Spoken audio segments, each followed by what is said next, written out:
Hello student, welcome to my YouTube channel.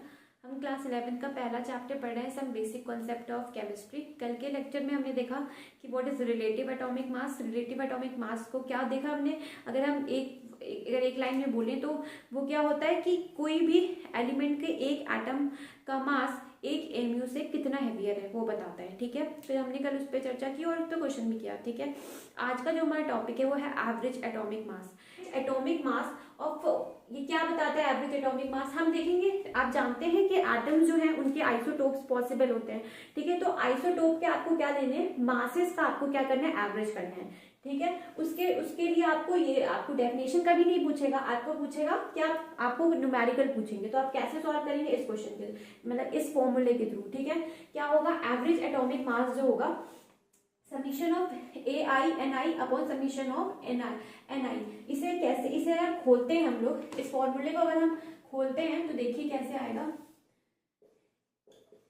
A1N1, ठीक है, plus A2N2 plus A3N3 dash dash dash AN नीचे N1 plus N2 plus N3 dash dash dash. ठीक है ना, यही होगा ना। अगर आपको दो एलिमेंट दिए रहे हैं तो आपको क्या लेना है भाई, बस इतना ही लेंगे आप, है ना। तीन दिए हैं तो इतना लेंगे आप, है ना। समझ में आ रहा है ना आपको। ठीक है, तो ये क्या होगा, ये जो AI है वो क्या बताएगा, atomic mass of all the possible isotope of atom. Ni क्या बताएगा, मास परसेंटेज ऑफ आइसोटोप और मोल परसेंटेज ऑफ आइसोटोप। ठीक है ना। ठीक है, और आपको या तो आपको क्या दे दी जाएगी, किसी भी आइसोटोप मिक्सचर में आपको कितने परसेंटेज उसकी अकरेंस है। ठीक है, जैसे 30% हुआ, 20% हुआ, नेचर में उसकी अकरेंस भी दे दी जाती है। ठीक है ना, तो ये वेरिएबल है। ठीक है, मोल रेशियो भी होते हैं। ठीक है, मास रेशियो भी होते हैं। और सबसे इंपॉर्टेंट बात है कि यह फॉर्मूला आप भूले कैसे नहीं। तो देखिए यहाँ पे Ni आएगा या AI आएगा तो उसमें कंफ्यूजन आती है। तो देखिए Ni, देखिए यहाँ पे याद करने का तरीका ये है कि आपको जो एवरेज एटॉमिक मास है वो ग्राम में आना चाहिए। तो आपका जो आंसर है ग्राम में आना चाहिए। ग्राम में आने के लिए अगर ये AI होता तो ये AI कैंसिल हो जाता, और Ni क्या है, मोल रेशियो। ठीक है, जिसकी कोई यूनिट नहीं होती। ठीक है, यूनिट नहीं होती है। ठीक है, क्यों, mass by molar mass, gram gram cancel है। ठीक है ना, तो कोई यूनिट नहीं होती।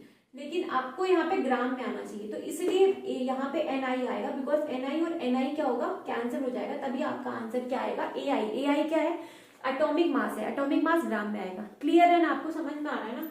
तो आई होप आपको क्लियर हो, और अब इमेज ब्लर ना आ रही हो। नहीं, अब क्लियर है, ठीक है ना। प्लीज नोट डाउन कर लीजिए। आई होप आपको क्लियर हो, समझ में आया, क्वेश्चन से और अच्छे से समझ में आएगा, क्लैरिटी मिलेगी। आप भी क्वेश्चन प्रैक्टिस किया कीजिए। ठीक है, तभी आपकी कैलकुलेशन स्ट्रांग होगी और कॉन्सेप्ट भी समझ में आएंगे। ठीक है ना, आप एक बार समझ लेते हैं तो उससे कॉन्सेप्ट कभी भी नहीं आते, आपको उसे प्रैक्टिस करना पड़ेगा। एक से ज्यादा वैरायटी ऑफ क्वेश्चन करेंगे, क्लैरिटी मिलेगी। चलिए क्वेश्चन करते हैं। There are two isotope of chlorine 35 and 37। ठीक है, मास नंबर आपको पता है, एटॉमिक नंबर 17 और 17 होता है, और जो उनकी अकरेंस है नेचर में वो कितनी है, 20 और क्या है 80। तो आपको क्या निकालना है भाई, पूरा क्वेश्चन तो लिखना चाहिए। तो आपको क्या निकालना है, फाइंड एवरेज एटॉमिक मास। ठीक है, जल्दी से निकालिए। तो देखिए हमारा जो फॉर्मूला था, जो हमने फॉर्मूला पढ़ा था, वो क्या था हमारा फॉर्मूला, तो एवरेज एटॉमिक मास का जो हमने फॉर्मूला पढ़ा था वो क्या पढ़ा था, AiNi अपॉन Ni। ठीक है, जब इसे खोलेंगे तो क्या होगा, A1N1 A2N2 dash dash dash AN small, है ना, upon N1 plus N2 plus N3 dash dash dash NN तक, ये होगा। ठीक है ना, यही तो इसका मतलब है। ठीक है, तो तो यहाँ पे आपको दो क्या दिए हुए हैं, दो एटम्स दिए हैं, किसके, क्लोरीन के, ठीक है ना। तो दो एटम पे आप ये वाला फॉर्मूला लगाओगे ना, मतलब आपको दो एटॉमिक मासेस दिए हैं, ठीक है, अगर आसान भाषा में कहें तो दो एटॉमिक मास दिए हुए हैं, तो आप क्या लगाओगे, A1N1 plus A2N2 upon N1 plus N2। क्यों, क्योंकि आपके पास सिर्फ दो एटम है, तीन दिए होते तो A1N1 plus A2N2 plus A3N3 upon N1N2 N3 ऐसे लगाते ना, ऐसे आपने लगाया होगा, ठीक है।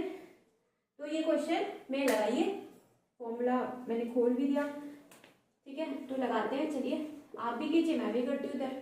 तो क्या आएगा, 35 इंटू उसकी अकरेंस कितनी है, N1 कितना है 20 प्लस 37 इंटू उसकी अकरेंस बताइए, अकरेंस है 80 अपॉन क्या होगा 35 प्लस 37, नहीं भाई अकरेंस होगा, ठीक है, N1 होगा, यहाँ पे A1 नहीं हो सकता, ठीक है ना। तो चलिए 20 प्लस, तो ये क्या आ जाएगा 100, नीचे 100, और ये कितना आएगा, ये आएगा 700 प्लस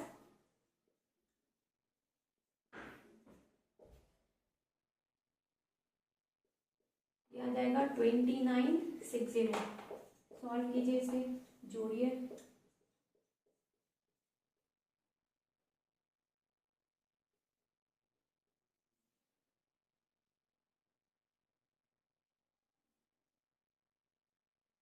करेक्ट कर रही हूँ।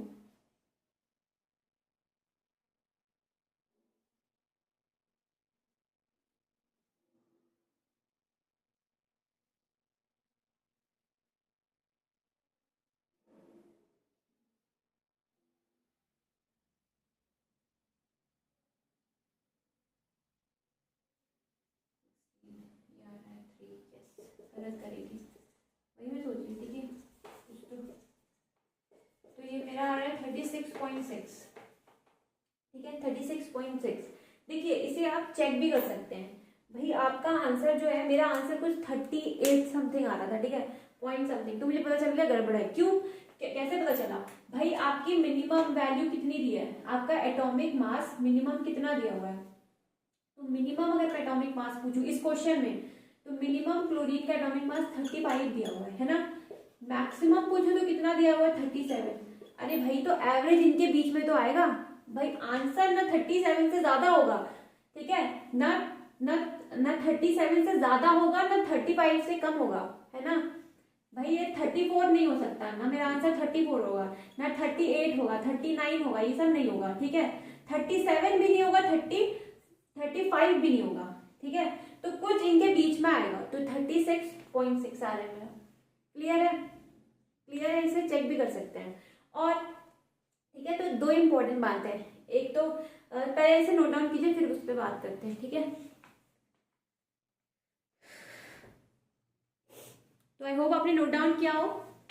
देखिए मैं ये कह रही थी, इसे चेक करने का आसान सा तरीका ये है कि जो मेरी यहाँ पे लिखते हैं, मैं ये कह रही थी कि जो मेरी मिनिमम एटॉमिक मास है ना किसी भी गिवन क्वेश्चन में, जैसे यहाँ पे 35 है, ठीक है, उसकी जो वैल्यू होगी वो एवरेज वैल्यू जो होगी उससे बड़ी होगी, है ना, बट मैक्सिमम से क्या होगी, छोटी होगी, है ना, मैक्सिमम से क्या होगी, छोटी होगी। समझ में आ रहा है ना, मिनिमम नहीं मैक्सिमम, बोल कुछ और लिख कुछ और। हाँ तो देखिए मिनिमम से क्या होगी, एवरेज वैल्यू मिनिमम से बड़ी होगी लेकिन मैक्सिमम से छोटी होगी, है ना।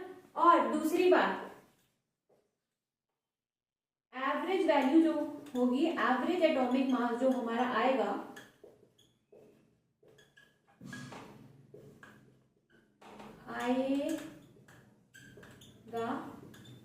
वो मैक्सिमम परसेंटेज अकरेंस, मैक्सिमम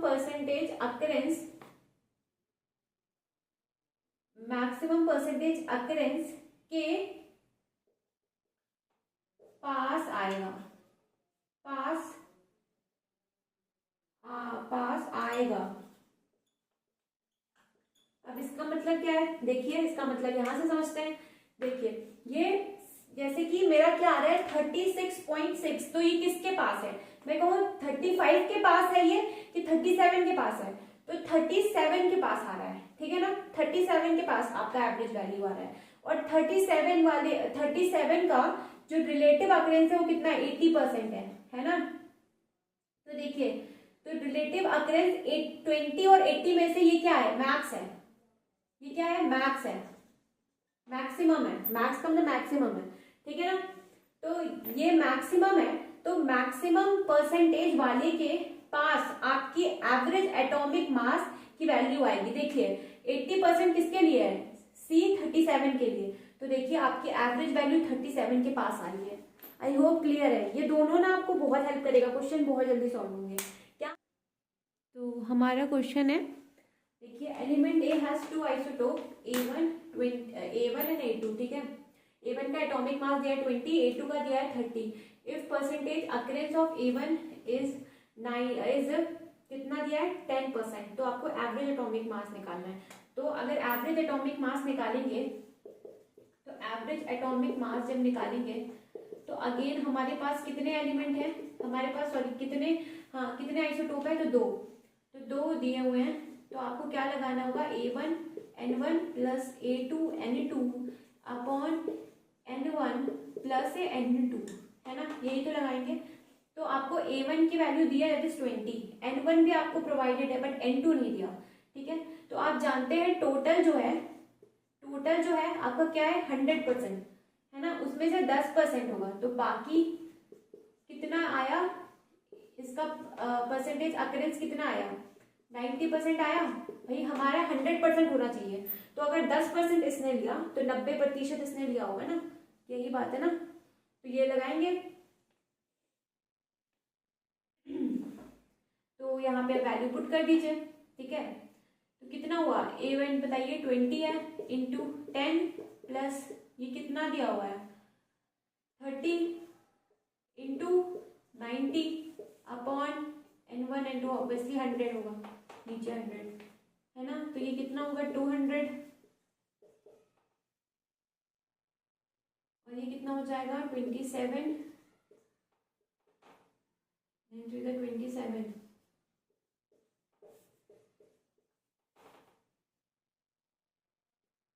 ये कितना हो जाएगा 0029। देखिए आपको कितना आ रहा है 29 आ रहा है, ठीक है ना, आपका 29 आ रहा है। देखिए तो और इसे शॉर्ट ट्रिक से सॉल्व करते हैं। देखिए हमने क्या पढ़ा कि भाई उसकी वैल्यू जो एवरेज हमारी वैल्यू होगी वो ना 20 से छोटी नहीं हो सकती और 30 से बड़ी नहीं हो सकती। देखिए आप 31.5 है, ये नहीं हो सकती, है ना, 20 से छोटी नहीं हो सकती, 19 नहीं हो सकती, ठीक है। अरे 20 ही दिया है तो 20 तो कतई नहीं हो सकती, तो आंसर क्या आएगा, ये हमारी पहली ट्रिक से ही सॉल्व हो गया, ठीक है ना, दूसरी पे गए ही नहीं, ठीक है, 1 मिनट में सॉल्व हो गया। तो जब आपको वाइड डिफरेंस आए ना तो आप ऐसे ये कॉन्सेप्ट लगा सकते हो, ठीक है। कॉन्सेप्ट क्या, ये तो लॉजिक है कि भाई हमारी एवरेज इनके बीच में आनी चाहिए, तो 20 से छोटी नहीं हो सकती इसलिए 19 नहीं हो सकती, ठीक है, 30 से बड़ी नहीं हो सकती इसलिए 35.5 नहीं हो सकती, और 20 नहीं हो सकती क्योंकि इसका भी तो कोई योगदान होगा, एवरेज का मतलब बीच में आना, ठीक है, तो 20 भी नहीं हो सकती, तो 29 है। समझ में आया। तो और दूसरी भी ट्रिक अगर हम लगा दें तो देखिए क्या हमने दूसरी ट्रिक पढ़ी थी, भाई जिसका परसेंटेज ज्यादा है, ठीक है, उसके एटॉमिक एवरेज एटॉमिक मास उसी के मास के पास आसपास आएगा। तो देखिए परसेंटेज किसका ज्यादा, 10 का कि 90 का, तो आप जानते हैं ये जो आपका A2 है, ठीक है, इसका परसेंटेज ज्यादा है, तो इसका एटॉमिक नंबर 30 है। देखिए कितना आ रहा है 29 30 के पास आ रहा है।